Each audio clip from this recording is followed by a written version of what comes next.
D'accord. Ah, c'est bon ça. Ouais, c'est bien. On va faire un truc spécial. Ah oui, d'ailleurs, je m'excuse d'avance pour tous les gens que j'avais invités à venir à l'Elysée pour mon anniversaire demain.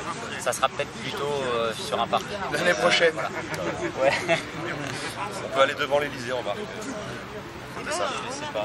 Non, Par le petit regroupement groupe de est 5. interdit dans la rue. Non, mais petit groupe de 5, c'est quand on est à 2 mètres d'écart, c'est pas... ça passe. Mais bon, c'est un peu Allez, jouer je sais avec pas. les... Voilà. Un parc. Justement, vous avez quelque chose, vous avez un objectif, non, En fait, on va continuer tranquillement là, à aller voir les médias et juste voilà, tisser du lien, un truc. D'ailleurs, je voulais juste faire un gros bisou à Cléo. Cléo, c'est la dame qui bosse depuis 40 ans au Canard Enchaîné, qui nous a ouvert la porte comme ça tout à l'heure, qui nous a fait monter. Ouais, et du coup elle a envoyé quelqu'un qui partait et tout, la dame elle arrive, elle nous dit bon vous voulez quoi et tout, on lui explique, elle fait bon vous avez pas d'armes. Et du coup on monte et Cléo qui a 81 ans, qui est là depuis 40 ans et qui nous a donné des bouteilles d'eau fraîche, qui nous a donné des journaux, etc. et qui a dit qu'elle reste là parce qu'elle a peur que si elle parte, il n'y ait plus de gens comme elle comme ça pour faire monter les gens comme nous. Donc voilà, voilà, on a passé un moment extraordinaire, on a passé 5-10 minutes, etc. à discuter avec elle. Après on a croisé le rédacteur en chef, bon on a pu lui expliquer juste tout ce qu'on voulait en 30 secondes. Donc ça aboutira ou pas, on verra bien. En tout cas voilà, on lui a laissé nos coordonnées, le site, tout ce qu'il faut. Mais là, Cléo, c'était une rencontre extraordinaire. C'est quelqu'un, voilà, si vous passez là-bas, allez la voir quoi. C'est une personne... Et justement, vu son âge, c'est quelqu'un qui est dans mon fond, enfin, comme nous tous. Oui. Mais on s'aperçoit justement que les générations précédentes ont encore plus de mal peut-être à s'avouer qu'elles-mêmes se sont faites avoir. C'est-à-dire qu'elles ont appris de leurs parents des mensonges qu'elles ont elles-mêmes transmis à leurs enfants. Ouais. Parfois faire partie.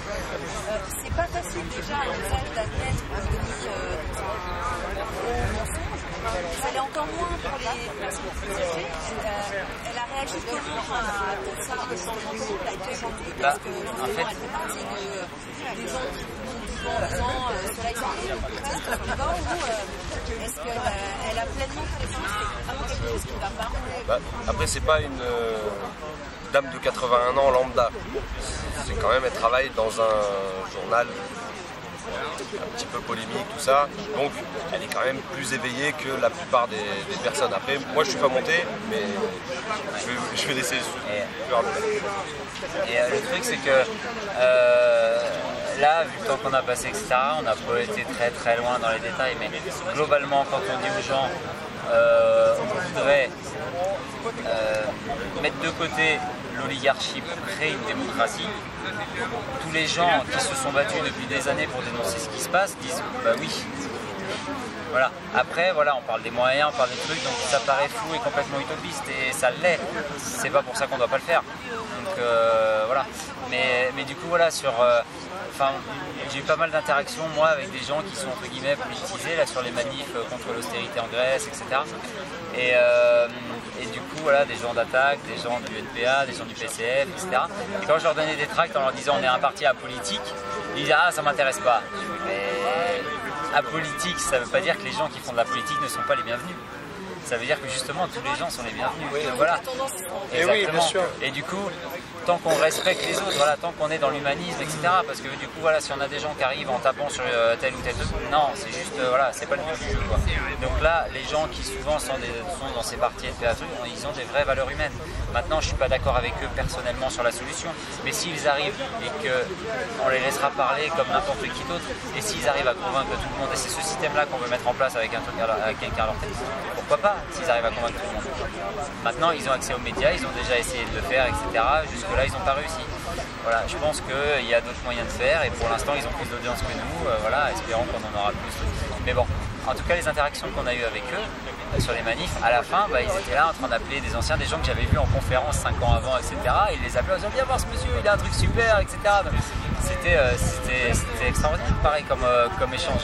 Donc globalement, quand on dit aux gens, mais voilà, on veut créer une démocratie, on a largement les compétences pour, et vous qui êtes politisés, nous qui ne le sommes pas, on peut quand même travailler ensemble, échanger pour construire quelque chose, parce qu'on a des valeurs communes.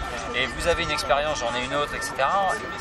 Mais voilà, c'est évident que ça ne peut que réussir si on s'y met tous. On revient toujours au final un peu à, même pas un peu, complètement à l'idée d'amour, d'empathie, de partage, les idées, on a un même objectif commun, ça, apprenons à faire C'est ça. le reste avec d'autres. C'est ça, c'est clair. Le truc c'est que on a vraiment le temps de se mettre d'accord sur les solutions, sur quelques détails de solutions après. C'est ça. Clairement, la Belgique a fonctionné 1 an sans gouvernement. Que je sache, ils sont toujours vivants. Donc si nous on met... ça ne s'est jamais aussi bien passé que quand ils n'avaient pas de gouvernement. Au niveau économique. Au niveau économique. Mais du coup voilà, si on met 3 mois à se mettre d'accord avec un certain nombre de personnes qui ont toutes des idées différentes, etc. pour me construire quelque chose, je pense qu'on sera toujours en vie aussi. Hein. Donc il n'y a pas de chaos, on ne va pas arrêter et dire à tous les maires, justement on a envoyé des mails aux 35 000 communes de France, aux 35 000 maires de France pour expliquer ce qu'on faisait. Ouais. Donc voilà, avec le cadre légal, avec tout le truc, en leur demandant leur appui. On va s'appuyer, on va recréer. La démocratie, elle doit partir du local. Voilà. Donc on doit recréer des espaces d'expression, des espaces de débat politique, etc. On doit faire de l'éducation populaire, on doit faire tout ça. Et tout ça, on doit le faire au niveau local. Après, avec tous les moyens qu'on a aujourd'hui, on peut largement partir du niveau local et faire quelque chose de national. Voilà. Mais en tout cas, les débats, ils doivent être locaux. Et donc on a besoin de l'appui des maires. Et du coup, voilà, on a contacté tous ces gens-là, on a fait, on a contacté... Comme j'ai dit tout à l'heure, la démocratie nécessite que son peuple se batte pour elle, soit toujours attentif. Voilà. Et ça demande forcément de la responsabilisation de tout à chacun et de la politisation, c'est-à-dire d'être au courant de ce qui se passe tout le temps. De redevenir des citoyens. Voilà. D'être des citoyens. Un citoyen n'existe que dans une vraie démocratie. En France, il n'y a jamais eu de citoyen pour le moment. Voilà, un électeur n'est pas un citoyen. C'est ça. On fait l'amalgame parce qu'on nous dit qu'on est dans une démocratie et comme on a dit tout à l'heure, les mots, on joue sur les mots. Voilà.